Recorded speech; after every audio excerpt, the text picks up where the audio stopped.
Where the first year of video game programming focuses on programming fundamentals and how to create games using well-known software, such as Unity or Unreal, the core of our second year centers around understanding how that software, the kind that programmers use to make games, is constructed. Students start off the year by taking a look at some simple game engines written in the C++ programming language and learn how to create games with them. The rest of the year is spent reconstructing one of these engines from the ground up, with only a light framework to work off of as a starting point. C++ programming fundamentals are tackled early on through intensive programming labs to make sure students have a good grasp on how C++ programs are constructed before they write any engine code.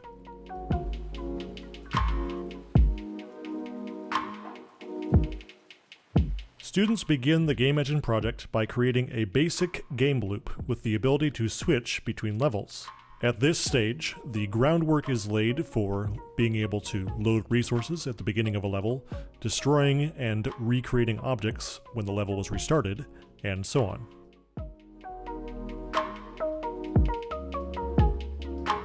After that, graphical features appropriate to a 2D game are incorporated into the engine, including basic quad meshes, sprites, and animations.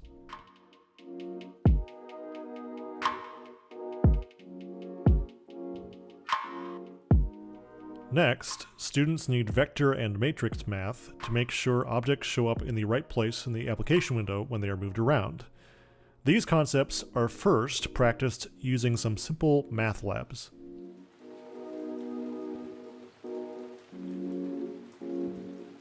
Following which, students implement code to handle transformations and simple physics in the engine.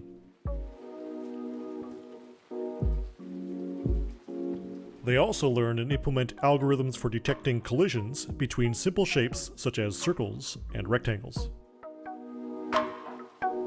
They can combine what they've done so far, graphics and physics, to create more complex features such as tile maps.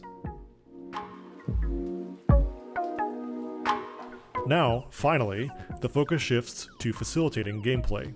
It takes thought and effort on the part of the game engine developer to allow the engine to manage many game objects with a variety of different behaviors. Visually, this all seems relatively simple, but as the students can attest, the amount of code that goes into all of this is staggering. Here, you can see the number of files necessary to correctly manage all of this as features are added over time.